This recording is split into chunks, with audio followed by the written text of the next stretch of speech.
장수는 부럽지 않습니다. 단지 건강하게 산다는 것은 정말 부럽습니다.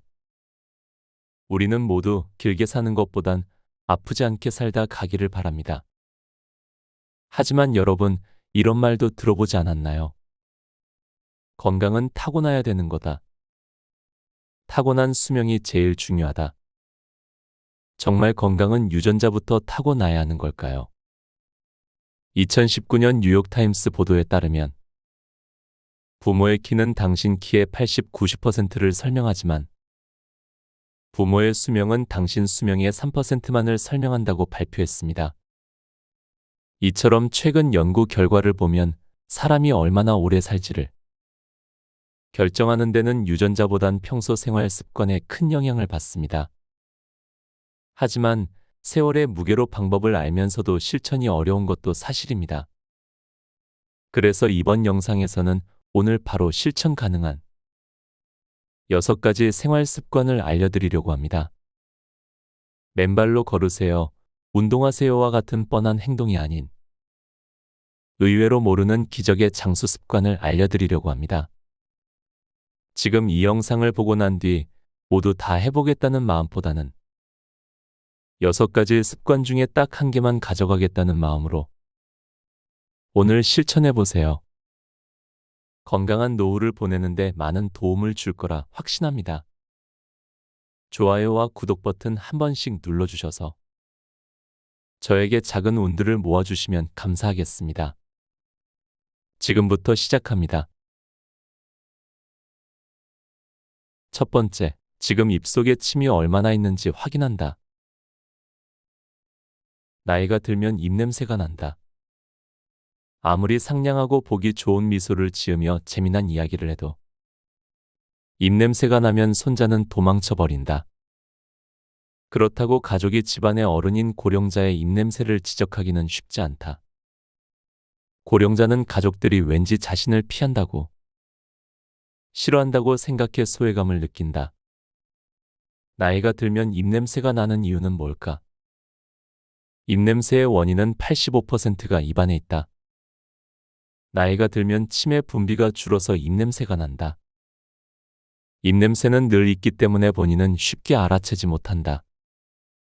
다른 사람의 집에 가면 독특한 냄새가 날 때가 있는데 그 집에 사는 사람은 모르는 것과 같다. 그래서 자신은 입냄새가 별로 나지 않는다고 생각하지만 60세가 넘으면 43%가 입냄새를 풍긴다. 일단 자신의 입냄새를 확인해보자. 컵만 있으면 된다. 컵에 대고 숨을 내쉰 뒤 손으로 입구를 막는다. 그러고 나서 코로 신선한 공기를 들이쉬고 하하고 숨을 내쉰 다음 컵에 공기를 코로 들이쉰다. 과연 어떤 냄새가 날까? 침은 소화를 도울 뿐 아니라 입안을 깨끗하게 해준다. 침이 줄어서 입안이 건조해지면 음식물 찌꺼기와 세균을 씻어내지 못한다. 침은 약 99%가 수분이다. 이 수분이 입안을 흐르면서 음식물 찌꺼기 등을 씻어준다. 음식물 찌꺼기 등이 쌓이면 냄새가 난다. 또 혀에는 설태라는 것이 낀다. 혀의 표면이 하얗게 또는 노랗게 되는 증상이다. 침이 부족하면 설태가 생기기 쉬워 냄새를 발생시킨다. 나이가 들면 침의 분비가 줄어 입안의 음식물 찌꺼기나 치주염균을 제거하지 못해 치주염이 심해진다. 흔히 달걀 썩는 냄새로 비유되는 악취가 발생한다. 치주염이 악화되면 입냄새를 유발할 뿐 아니라 치아를 지탱하는 뼈까지 녹인다. 침을 나오게 하는 먹거리로는 레몬과 매실이 좋다. 레몬을 먹는 장면을 상상해보자. 입에서 침이 나오는 게 느껴질 것이다. 시다는 느낌이 침의 분비를 촉진한다. 과일도 입냄새 예방에 효과적이다. 파인애플과 파파야에는 단백질을 분해하는 파파인이라는 효소가 들어있다. 파파인은 입속 단백질을 분해해 냄새를 억제시킨다. 키위에 들어있는 액티니딘도 같은 효과가 있다. 사과는 천연 칫솔로 불린다. 신맛도 있어서 침이 나오기 쉽고 식이섬유가 풍부해 베어 먹을 때 이를 깨끗하게 해준다. 사과의 폴리페놀도 입냄새 예방에 효과적이다. 과일만이 아니다. 감칠맛은 침 분비를 자극하고 침의 양을 늘려주므로 감칠맛 나는 음식을 먹으면 입냄새 예방에 도움이 된다. 감칠맛 성분인 글루타민산은 다시마, 멸치 등을 우려낸 막국물에 들어있다. 식사 후에 녹차를 마시는 것도 효과적이다. 호흡 방식도 입마름에 영향을 준다.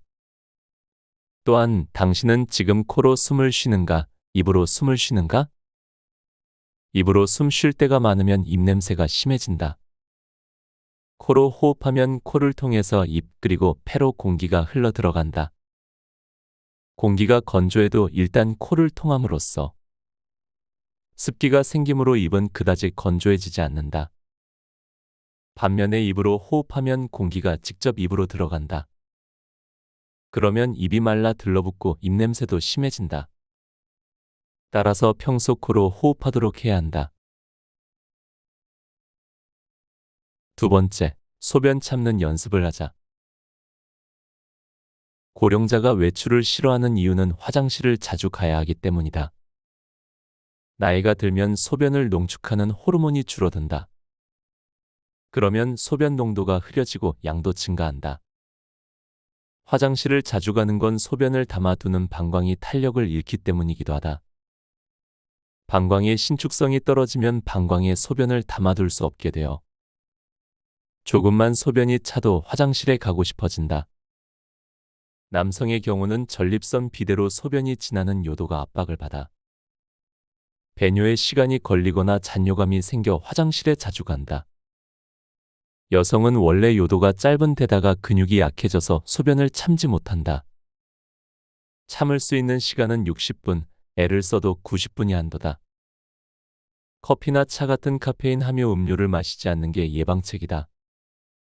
밤중에 소변이 마려워 잠이 깬다면 특히 주의하자. 긴장해도 화장실에 가고 싶어진다. 지금부터는 화장실에 갈 수 없다고 생각하면 오히려 화장실에 가고 싶어진다. 언제든 갈 수 있다고 생각해야 결과적으로 화장실에 가는 횟수를 줄일 수 있다. 화장실에 갈 수 있을 때 자주 가둔다는 생각은 역효과를 일으킨다. 화장실에 자주 가면 습관이 되어 방광해 소변이 조금만 차도 화장실에 가게 된다. 아주 급하지 않으면 참도록 훈련하는 편이 더 좋다. 소변을 참으려면 골반저근이라는 근육을 강화해야 한다. 이 근육이 느슨해지면 웃기만 해도 소변이 나오는 등 사소한 자극에도 소변을 지린다. 골반저근 운동을 하면 도움이 된다. 먼저 천장을 보고 바로 누운 자세에서 무릎을 세운다. 숨을 내쉬면서 고환이나 질, 항문에 힘을 주어 조이고 5초간 유지한다. 그리고 힘을 빼면서 5초에 걸쳐 숨을 들이쉰다.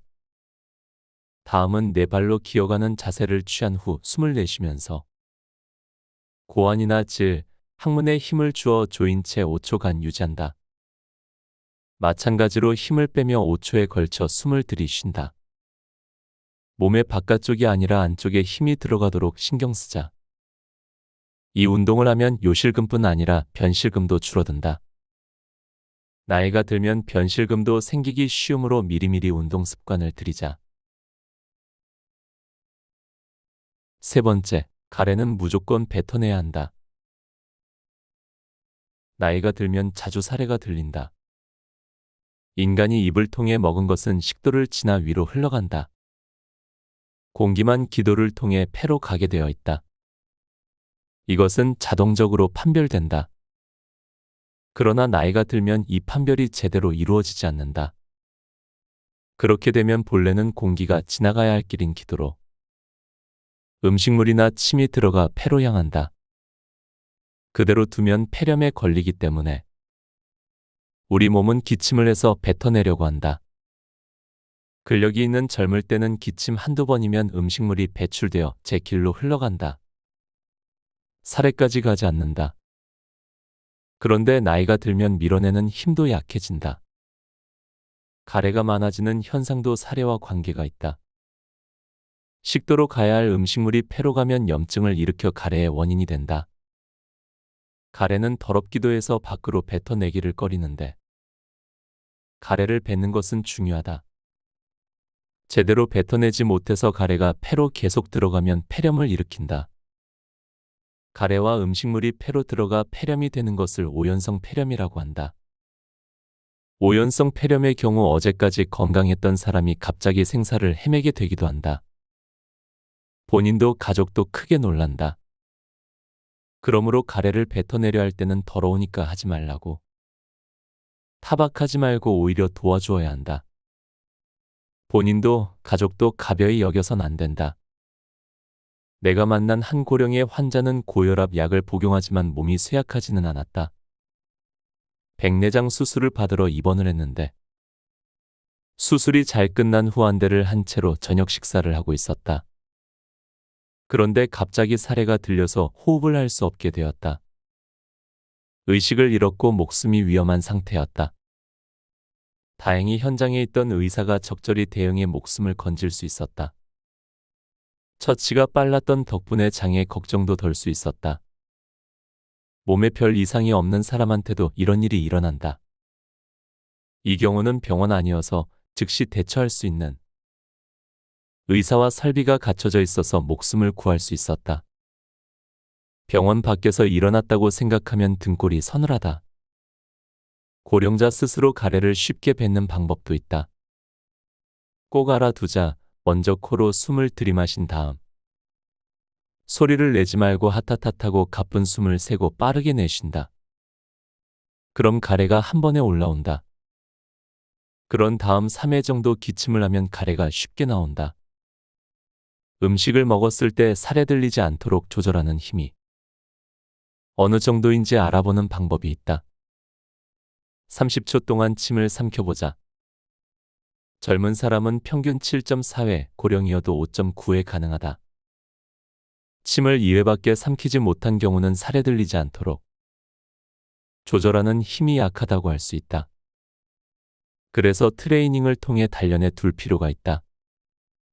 먼저 혀를 단련하는 방법이다. 혀를 입천장에 밀어붙여서 힘을 주며 3초간 유지했다가 힘을 빼는 운동을 10회 실천한다. 아침, 점심, 저녁 각각 10회씩 한다. 또 심호흡과 호흡근을 단련해 호흡 상태를 좋게 유지하는 것도 효과적이다.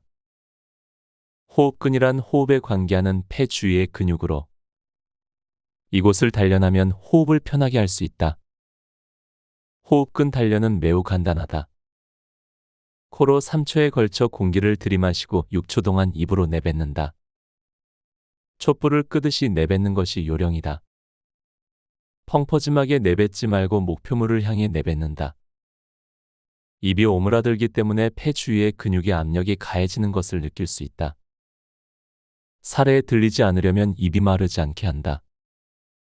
입이 건조하면 가래가 생기기 쉽다. 수분을 섭취하거나 사탕을 물면 입안 수분 유지에 좋다. 단, 당분이 많이 들어있는 음료는 마시면 침이 줄어서 오히려 입안 건조증을 키움으로 삼가자.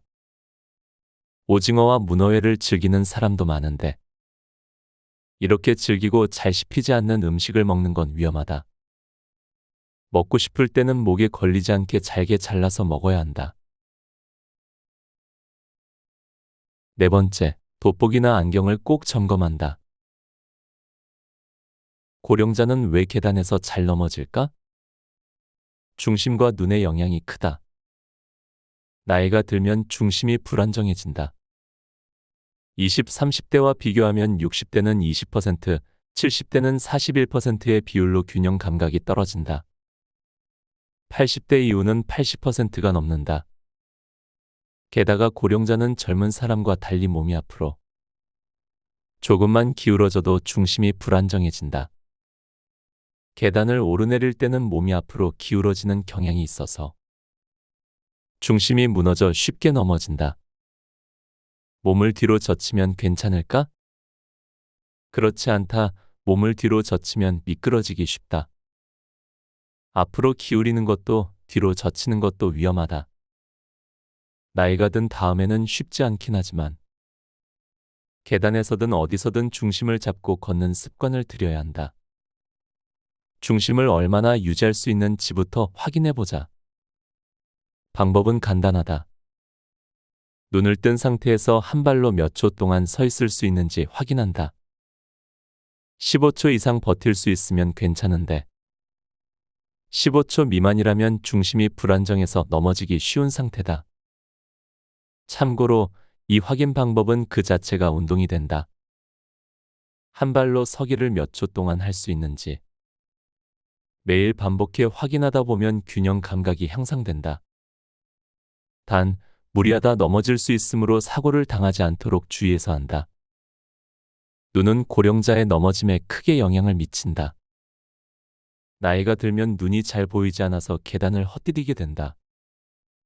눈을 감고 한 발 서기를 해보자. 이 방법은 넘어지기 쉬우므로 절대 무리해선 안 된다. 10초도 견디지 못하는 사람이 많을 것이다. 그만큼 인간은 눈을 사용해 자신의 위치를 확인하면서 중심을 안정시킨다.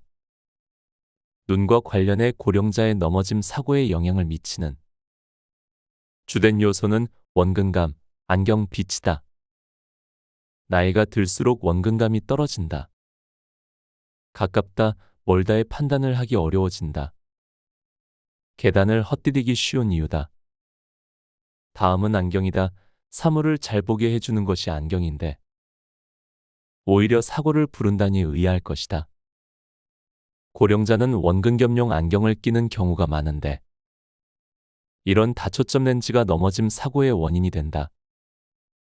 원근 겸용 안경은 렌즈 아래쪽을 보면 가까운 게 잘 보이고 위를 보면 먼 곳이 잘 보이도록 설계되어 있다. 그런데 이런 설계가 계단을 내려갈 때 문제가 된다. 고령자는 넘어지지 않으려고 아래를 보며 걷는데 이때 돋보기 역할을 하는 렌즈의 아래쪽을 통해 가까운 곳에 초점이 맞춰지면 그 다음 발을 디뎌야 하는 계단이 뿌옇게 보여 헛디디기 쉽다. 내려갈 때는 턱을 당겨 아래를 보는 습관을 들여야 한다. 5번째, 횡단보도 신호등이 잘 보이는지 점검한다. 횡단보도를 건널 때 고령자는 신호등을 거의 보지 않는다. 넘어질까 봐 발 아래를 보고 걷는다. 게다가 허리도 굽었다. 신호등을 올려다보기가 어렵다. 걸음을 멈추고 상체를 들어 올리지 않으면 보이지 않는다. 또 눈꺼풀까지 처져 있다. 시야의 위쪽은 보기 힘들기 때문에 아예 신호를 보지 않는다. 멀리 떨어진 곳에서는 신호등이 보이지만 가까이 가면 보이지 않는다. 눈꺼풀이 처지지 않았을 때는 상향 45도 이상 보인다. 그러나 나이가 들고 눈꺼풀이 처지면 차츰 시야가 좁아진다. 만일 집안에 고령자가 식기나 늘 사용하는 물건을 위쪽에 두지 않는다면 눈꺼풀이 처졌는지 살펴보자. 실제로 눈꺼풀을 손가락으로 집어 들어 올려주면 눈꺼풀이 처져 있었던 경우 잘 보인다고 감탄할 것이다. 참고로 눈꺼풀이 처지면 사물을 보기 어려울 뿐 아니라 어깨 결림과 피로를 느끼게 된다. 눈꺼풀이 처지는 안검하수라는 증상은 안과에서 다룬다. 고령의 환자를 진찰하다 보면 처진 눈꺼풀 때문에 신호등을 미처 보지 못한 경우를 만난다. 늘어진 피부를 제거하는 수술을 받은 후 눈이 커져서 보기 쉬워졌다고 말하는 사람들이 있다. 눈꺼풀이 처져서 신호등을 잘 보지 못하는 상황은 보행뿐 아니라 운전 중에도 일어난다. 잘못하면 신호를 무시하고 돌진할 우려가 있다. 눈꺼풀 처짐은 예방이 중요하다. 콘택트 렌즈 사용자는 눈꺼풀이 처지기 쉬움으로 주의해야 한다. 특히 하드 렌즈는 장시간 사용하지 않는 게 좋다. 가렵다고 눈을 세게 비비는 습관도 눈꺼풀 처짐을 가속화한다. 여성은 화장을 지울 때 문지르기 때문에 눈꺼풀이 처지기 쉽다. 문지르지 말고 가볍게 닦아내는 습관을 들인다. 인조 속눈썹은 눈꺼풀을 무겁게 해 처지게 함으로 붙이지 않는 편이 좋다. 정기적으로 눈꺼풀을 올리는 눈 운동을 하면 좋다. 눈을 세게 감았다가 크게 뜨면서 눈꺼풀을 들어 올린다. 아무 데서나 자투리 시간에 할 수 있으므로 하루에 10번씩 해보기를 권한다. 본격적인 해결을 원하면 수술을 고려해 볼 수 있다. 안과와 성형외과에서 다루는데 우선 안과 전문의와 상담하자. 6번째, 보청기 사용에 익숙해지자. 나이가 들어 성격이 나빠졌다고들 생각하는데 나빠진 것은 성격이 아니라 청력이다. 고령자는 소리를 불쾌하게 느낄 때가 있다. 아이의 목소리나 개 짖는 소리는 당신이 느끼는 것보다 훨씬 불쾌하게 인식한다. 그래서 어린이집이 들어서는 것을 반대하거나 어린아이의 목소리가 시끄럽다고 타박하는 것이다. 어린이는 보물인데 어떻게 그럴 수 있느냐. 역시 노인은 깐깐하다 등의 말을 하는데 고령자의 불쾌감을 이해해야 한다. 눈에 넣어도 아프지 않을 만큼 사랑하는 손주여도 마찬가지다. 손주가 아무리 귀여워도 오랜 시간 소리 지르고 울면 버럭 화를 내는 경우도 생긴다.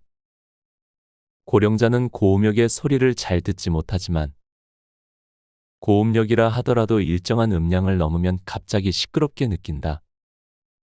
70세 이상에서는 70%가 넘는다. 즉, 높은 소리는 작으면 안 들리고 크면 갑자기 이명처럼 귀가 아플 만큼 불쾌한 소리가 되는 것이다. 불쾌한 소리라고 하면 쉽게 상상이 가지 않을 텐데 금속과 금속을 문지르는 소리나 칠판을 손톱으로 긁는 것처럼 삐끼하는 날카로운 소리를 상상하면 된다. 소리 전반이 듣기 어려워지고 고음역의 불쾌감을 느끼는 현상도 난청이 될수록 강하게 일어난다.